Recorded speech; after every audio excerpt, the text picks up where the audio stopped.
সুপ্রিয় দেশ ও প্রবাসের দর্শক শ্রোতা, আসসালামু আলাইকুম। আমি এই মুহূর্তে গাজীপুর জেলার কাপাসিয়া উপজেলার তরগাঁও ইউনিয়নের তরগাঁও গ্রামের আমার শ্বশুর মরহুম আব্দুর রাজ্জাক মাস্টার সাহেবের বাড়ির দক্ষিণ পাশের বিলের মাছের খামারে। দক্ষিণ পাশে বিলে রয়েছে বিশাল দুটি মৎস্য খামার। একটা হচ্ছে এই পূর্ব পাশে, আর একটা হচ্ছে পশ্চিম পাশে। মাঝখানে আইল দেওয়া আছে, আইলের মধ্যে কাঠের গাছ লাগানো হয়েছে। চমৎকার এক মনোরম দৃশ্য। তো আমার প্রতিটি লাইভে আমি আমার প্রবাসী ভাইদের নামটা বিশেষভাবে স্মরণ করি। তারা হচ্ছে আমাদের এদেশের রেমিটেন্স যোদ্ধা। বাংলাদেশের অর্থনৈতিক সমৃদ্ধির পিছনে আমাদের প্রবাসী ভাইদের অপরিসীম অবদান রয়েছে। সেই সাথে সুদূর প্রবাসে থেকে দেশের কোনো ভিডিও দেখলে পরে আমাদের প্রবাসী ভাইদেরও ভালো লাগে। সেই চিন্তা থেকে আমি প্রতিটি লাইভে, প্রতিটি ভিডিওতে প্রবাসী ভাইদের নাম উচ্চারণ করে থাকি। যাই হোক, কথা আর বাড়াচ্ছি না।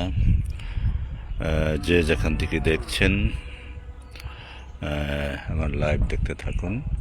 এই মুহূর্তে আমার লাইভে চলে এসেছেন একজন অত্যন্ত সম্মানিত মানুষ, কড়িহাতা ইউনিয়নের সম্মানিত চেয়ারম্যান জনাব মাহবুবুল আলম মোরাল সাহেব।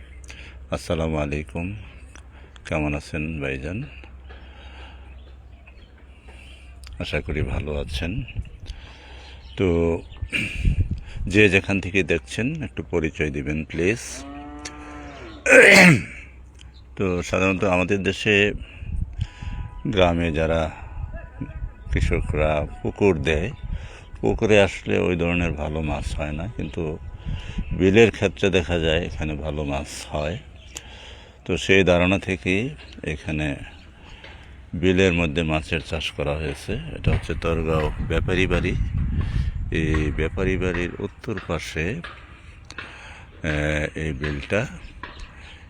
বিলটা মাঝখানে একটা আইল দিয়ে বিভক্ত করা হয়েছে। এই পশ্চিম পাশে একটা অংশ, আর এই পূর্ব পাশে হচ্ছে একটা অংশ। তো শীতের সিজন, সেই কারণে মাছ তেমন দেখা যাচ্ছে না। তো আমি আস্তে আস্তে উত্তরের দিকে যাচ্ছি। আপনারা এই দুইটা প্রজেক্ট দেখতে থাকুন। প্রত্যন্ত গ্রাম বাংলার সবুজ শ্যামলিময়, সবুজে ঘেরা আমার এই প্রিয় জন্মভূমি বাংলাদেশ। এক অপরূপ প্রাকৃতিক দৃশ্যের লীলাভূমি হচ্ছে আমাদের এই বাংলাদেশ। তো আপনারা যে যেখান থেকে দেখছেন একটু সাড়া দেবেন, একটু পরিচয় দেবেন, কোথা থেকে দেখছেন। তো এই মুহূর্তে দেখতে পাচ্ছি ফারুক হোসেন। আসসালামু আলাইকুম, কেমন আছেন ফারুক ভাই? জানাবেন আর একটু পরিচয় দিবেন। আপনার বাসা কোথায়, দেশের বাড়ি বা গ্রামের বাড়ি কোথায়? আমি চাচ্ছিলাম যে আমার ফেসবুক বন্ধু যারা রয়েছে তাদের সবার সাথে একটু পরিচিত হতে। তো আমি আস্তে আস্তে উত্তরের দিকে যাচ্ছি।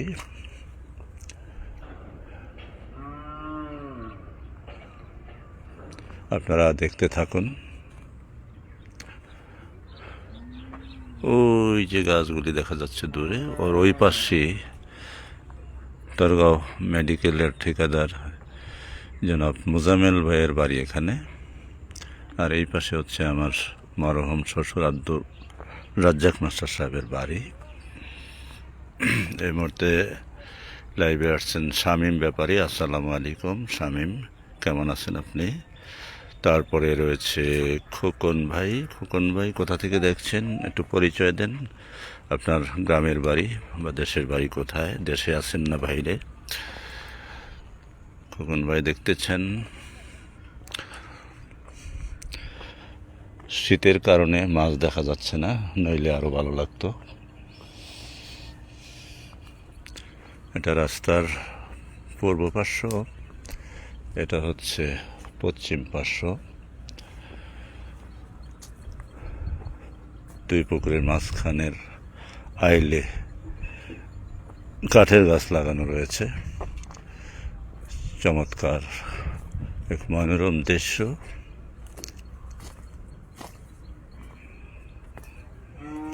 যে যেখান থেকে দেখছেন যদি একটু লাইভ করে দেন তাহলে অনেক ভাইদের কাছে চলে যাবে।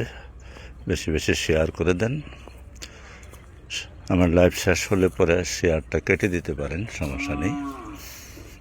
আপাতত একটা শেয়ার দিয়ে দেন যাতে করে আমার অনেক ভাইদের কাছে চলে যায় লাইভটা। আমি হাঁটি হাঁটি পা পা করে আস্তে আস্তে উত্তরের দিকে এগোচ্ছি। খুব বেশিক্ষণ লাইভে থাকবো না।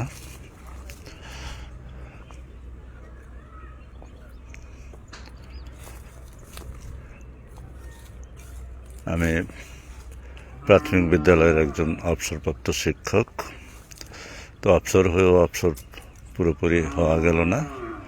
আমার ছোট শ্যালক জনাব হুমায়ুন কবির তরগাঁও, এদিকে Torgaon Kohinoor high school and কলেজের মসজিদের উত্তর পার্শ্ব সংলগ্ন একটা মাদ্রাসা করেছে। ইতিমধ্যে এই মাদ্রাসার অনেক ভিডিও আপনারা দেখেছেন। বাইতুল ফুরকান হামিউস সুন্নাহ মাদ্রাসা, এটা একটা কওমি মাদ্রাসা। একসময় কওমি মাদ্রাসাগুলোতে বাংলা, অঙ্ক, ইংরেজি এগুলো পড়ানো হতো না। তো আলহামদুলিল্লাহ এখন আলেম সমাজের বোধোদয় হয়েছে। আপনারা অবশ্যই আমার সাথে একমত হবেন, একজন কোরআনের হাফেজ হোক, আলেম হোক, যদি তার বাংলা ভাষায় জ্ঞান না থাকে তাইলে পড়ে অনেক বড় আলেম হলেও তো কোনো লাভ হচ্ছে না। কোরআন হাদিসের দাওয়াত মানুষের কাছে পৌঁছে দিতে তো হবে সে তার নিজের মাতৃভাষাতেই। আর মায়ের কাছ থেকে আমরা যে ভাষা শিখি সেই ভাষা দিয়ে মানুষকে দিনের দাওয়াত ওইভাবে সুন্দরভাবে দেওয়া যায় না। বক্তব্যের যে সাহিত্যিক মান ওই ধরনের সুন্দর হয় না। সেই কারণে কওমি মাদ্রাসাগুলোতে যে প্রচলিত বাংলা, অঙ্ক, ইংরেজি, জ্ঞান বিজ্ঞানের শিক্ষা দেওয়া হয়েছে, যে উদ্যোগ নেওয়া হয়েছে, একটি চমৎকার উদ্যোগ আমি বলবো। আর বিশেষ করে যারা হ্যাফজখানায় রয়েছে, শুধু যদি হ্যাফজই করে তাইলে এই হ্যাফজ দিয়ে তো কোনো উপকার হচ্ছে না। হ্যাফজের পাশাপাশি কিতাবখানা পড়া উচিত, এবং যে কোরআনের হ্যাফজ করলো সে কোরআনকে স্টাডি করার প্রয়োজনে, কোরআনকে বোঝার প্রয়োজনে তাকে আরও অতিরিক্ত বাংলা, গণিত, ইংরেজি এগুলি পড়াশোনা করা দরকার। শুধু হ্যাফজ করলো আর একজন লোক দেখে পড়লো, একই হলো। শুধু হ্যাফজের মধ্যে কোনো ফায়দা নেই। আমরা অনেকে মনে করি শুধু হ্যাফজের মধ্যেই বোধহয় সব ফায়দা। হ্যাফজের পাশাপাশি কি বলে বাংলা ভাষায় প্রচলিত জ্ঞান বিজ্ঞান সম্পর্কে যোগ্যতা অর্জন করা দরকার। তাইলে পরে যে কোরআনকে হ্যাফজ করা হলো সে কোরআনের দাওয়াতকে, হাদিসের দাওয়াত, কোরআন হাদিসের দাওয়াতকে মানুষের সামনে সাবলীল ভাষায় প্রজ্ঞার সাথে, যোগ্যতার সাথে দেওয়া যাবে। এতে করে মানুষ উপকৃত হবে। আর শুধু হ্যাফজ করলে তো লাভ হলো না।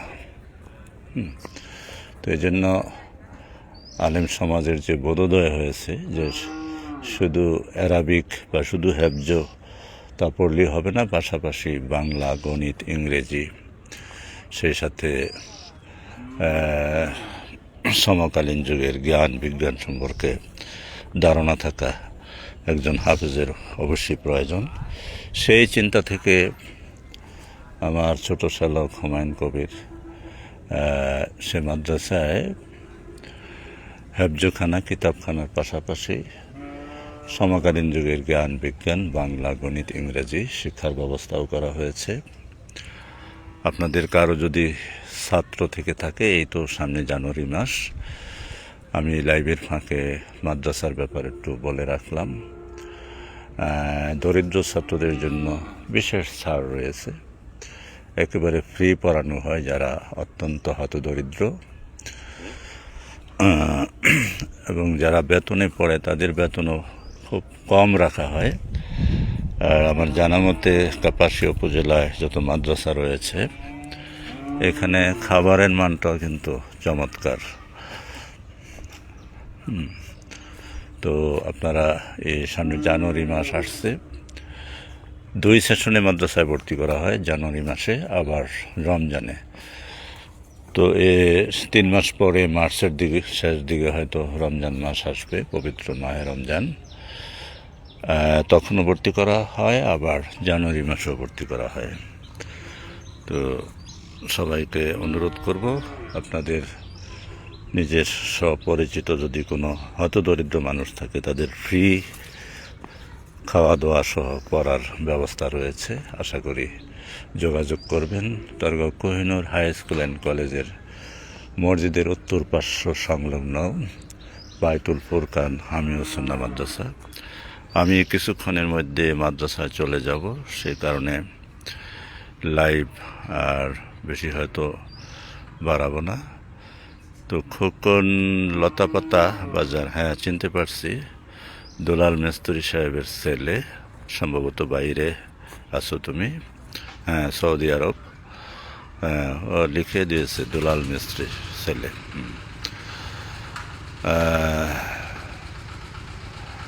তো ঠিক আছে। তারপরে আসছে কাউসার শিকদার, সম্ভবত আমাদের বামনখলা গ্রাম এলাকার হবে কিনা জানি না, একটু পরিচয় দিলে ভালো লাগবে। তো আমার মাদ্রাসা যাবার সময় গনিয়ে এসেছে।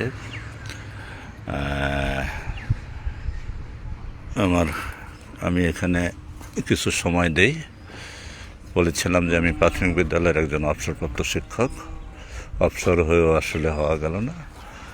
একেবারে অবসর আসলে সময় কাটে না, ভালো লাগে না, সেই কারণে আমার শালক হুমায়ুন কবিরের মাদ্রাসায় একটু সময় দেওয়া।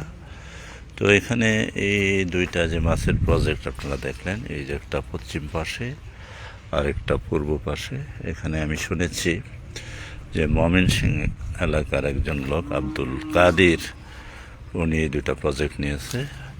মোটামুটি দীর্ঘদিন হয়েছে, 16 বছর যাবৎ নাকি এই প্রজেক্ট 2টি চলতেছে, এবং মোটামুটি ভালো মাছ উৎপাদন হচ্ছে এখানে। যেহেতু এটা বিল ছিল, বিলে কিন্তু মাছ একটু সুন্দর হয়, ভালো হয়।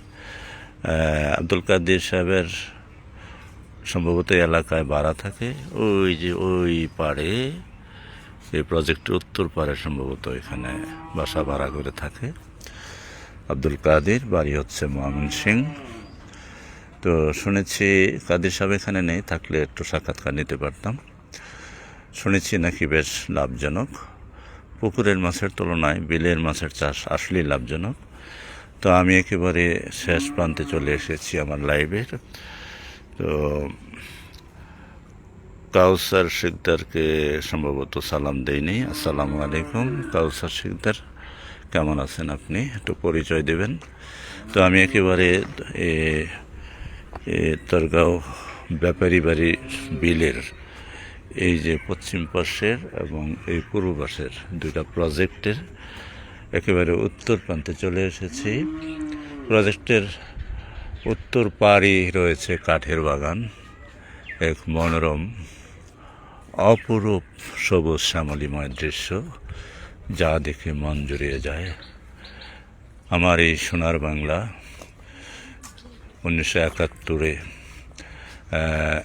পরাধীনতার শোষণের শৃঙ্খল থেকে মুক্ত হয়ে একটা স্বাধীন সার্বভৌম বাংলাদেশ প্রতিষ্ঠিত হয়েছে। তো এই দেশটিকে নিয়ে অনেক গুণীজন স্বপ্ন দেখেছে, একটা স্বপ্নের সোনার বাংলা ঘোরার জন্য। আসলে এখানে যে প্রকৃতির অপরূপ সুন্দর মনোরম সোনার বাংলা, শুধু এই সোনার বাংলা নয়, আমরা এমন সোনার বাংলা চাই যেখানে এই দেশের প্রতিটি মানুষের যে মৌলিক চাহিদা, অন্ন, বস্ত্র, বাসস্থান, শিক্ষা, চিকিৎসা, স্বাধীনতার 53 বছর অতিক্রান্ত হলো, অপ্রিয় হলো সত্য, এখনও আমরা সেই মানুষের যে মৌলিক চাহিদা এটার গ্যারান্টি পাই নাই। তো আমরা আশা করছি যদি জাকাত ভিত্তিক ইসলামী অর্থ ব্যবস্থা চালু হয় তাহলে আগামী 2-3 বছরের ব্যবধানে মানুষের মৌলিক চাহিদা পূরণের পাশাপাশি একটা মানুষকে কারো কাছে হাত পাততে হবে না। শুধু আল কোরআনের সেই জাকাত ভিত্তিক অর্থ ব্যবস্থা যদি চালু করা যায়, আমি এদেশের মানুষকে আহ্বান করব এই মানুষের তৈরি করা পুঁজিবাদী শোষণের হাতিয়ার এসব মতবাদকে বাদ দিয়ে আমরা যেহেতু আল্লাহর মহান সৃষ্টি আশরাফুল মাখলুকাত, আল্লাহ মানুষকে পাঠিয়েছেনই খেলাফতের দায়িত্ব দিয়ে। উই আর রিপ্রেজেন্টেটিভ অফ আল্লাহ। আমরা মানবরচিত মতবাদের অর্থনীতি দিয়ে, রাজনীতি দিয়ে, বিচারনীতি দিয়ে এদেশে কখনো সোনার বাংলা গঠন করা যাবে না। আমি আশা করব আগামী জাতীয় সংসদ নির্বাচনে এদেশের মানুষ ইসলামের পক্ষে, কোরআনের পক্ষে, কোরআনের লোককে মেজরিটি করে পার্লামেন্টে পাঠাবে। আগামী বাংলাদেশ হবে আল কোরআনের পার্লামেন্ট। যদি সত্যিকার অর্থে মানুষ তার সেই মৌলিক চাহিদা অন্ন, বস্ত্র, বাসস্থান, শিক্ষা, চিকিৎসা ফিরে পেতে চায় তাহলে অবশ্যই আমাদের আল কোরআনের দিকে ফিরে যেতে হবে। এর বিকল্প নেই। কিন্তু আমরা ভাই এই দুনিয়াতে কতদিন আছি ভাই? এই দুনিয়া ক্ষণস্থায়ী, চলে যেতে হবে। মৃত্যুর পরের জীবন হচ্ছে অনন্তকালের, যার শুরু আছে শেষ নেই। দুনিয়াতে যদি আমরা ভাই 3 বেলা 1 বেলাও খাই, অনেক কষ্ট করেও যদি দিনাতিপাত করি, কিন্তু মৃত্যুর পরের জীবনটা যদি আমাদের জান্নাতের জীবন হয়, তাইলে ওইটাই হচ্ছে সত্যিকারের সফলতা, যেটা কোরআনের ভাষায় বলা হয়েছে জালিকাল ফাউজুল কাবির।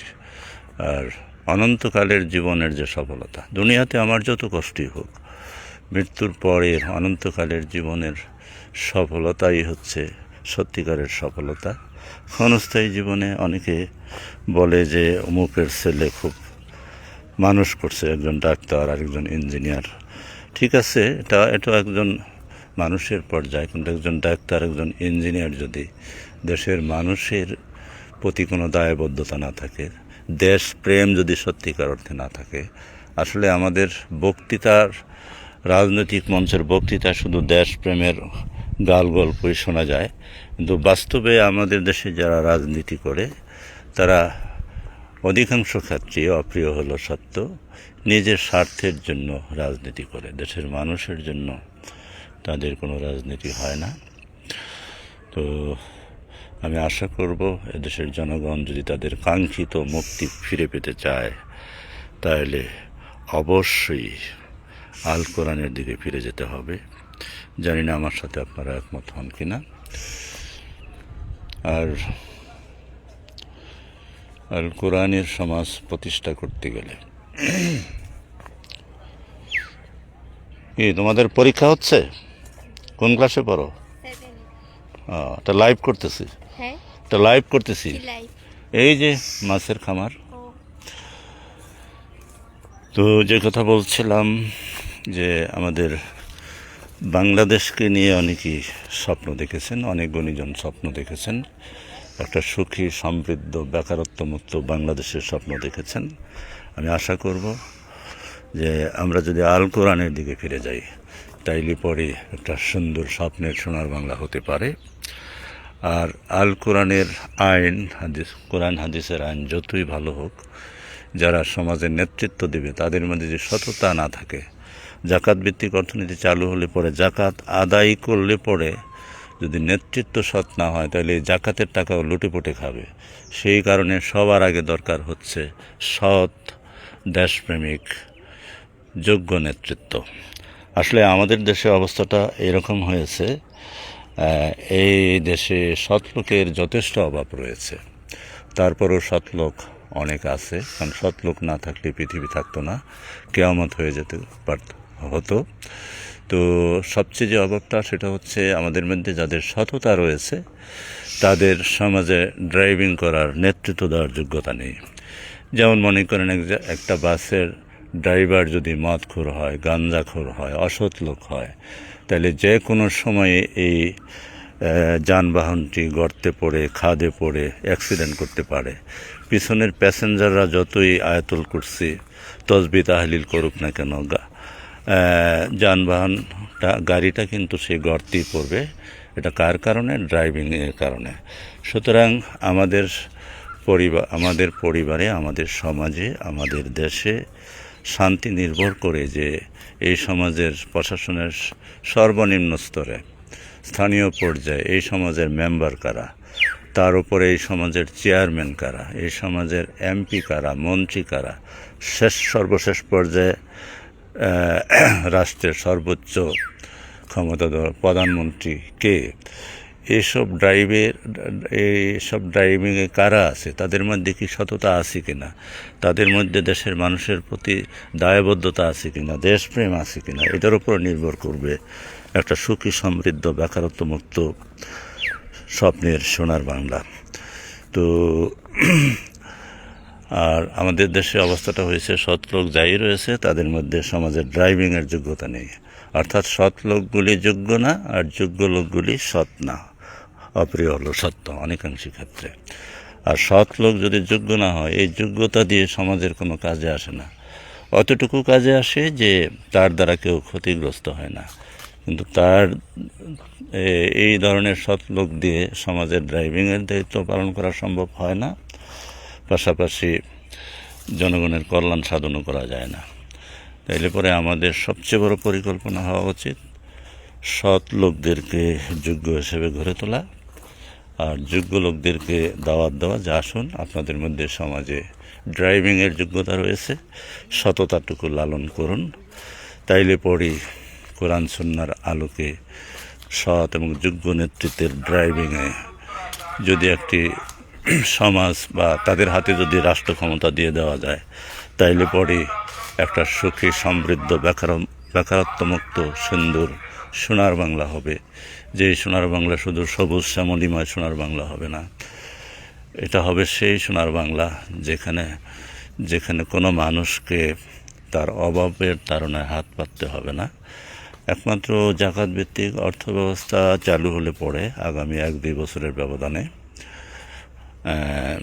বাংলাদেশে এমন কোনো লোক থাকবে না যে তার অভাবের জন্য হাত পাততে হবে। আমরা যে বর্তমান সমাজ ব্যবস্থার কথা দেখি, মানুষের মৌলিক চাহিদা একটিও নেই। যেমন চিকিৎসার কথা যদি বলি, দরিদ্র তো দূরের কথা, যারা মধ্যবিত্ত পরিবারের তারাও টাকার অভাবে চিকিৎসা করতে পারতেছে না। এখনও ঢাকার ফুটপাতে খোলা আকাশের নিচে অনেক লোকজন ঘুমায়।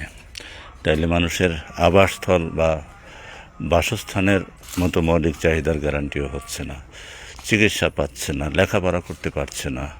অনেক দরিদ্র ফ্যামিলির মেধাবী সন্তানেরাও লেখাপড়া শেষ করতে পারতেছে না টাকা পয়সার অভাবে। অনেকে চামড়ার পয়সা এটা সেটা দিয়ে কোনো রকমে অনেকে পড়াশোনা করে, কিন্তু অনেক মেধাবী ছাত্ররা দরিদ্র পরিবারের, তারা পড়াশোনা থেকে বঞ্চিত রয়েছে। এভাবে যদি আমরা প্রতিটা চ্যাপ্টার দেখি, অন্ন, বস্ত্র, বাসস্থান, শিক্ষা, চিকিৎসা, স্বাধীনতার 53 বছর পরে এসো আর একটিও পরিপূর্ণ হলো না। সুতরাং আসুন আগামী বাংলাদেশ যারা কোরআনের অনুশাসন জাকাত ভিত্তিক অর্থ ব্যবস্থা প্রতিষ্ঠিত করতে চায়, তাদের পাশে থাকি, তাদের হাতকে শক্তিশালী করি। তো কথা আর বাড়াচ্ছি না, আপনারা হয়তো অনেকেই বিরক্ত ফিল করছেন। পরিশেষে শেষ করছি, আমি মঞ্জুরুল হক খোকন, তোরগাঁও গ্রাম থেকে, কাপাসিয়া, গাজীপুর, বাংলাদেশের সুদূর তোরগাঁও গ্রামের প্রান্ত থেকে। আসসালামু আলাইকুম। ভালো থাকুন, সুন্দর থাকুন। দেখা হবে অন্য কোনো এক লাইভে, কথা হবে যদি আল্লাহ বাঁচিয়ে রাখে। ততক্ষণ অপেক্ষা করুন। আমি শেষ করছি। আসসালামু আলাইকুম ওয়া রাহমাতুল্লাহ।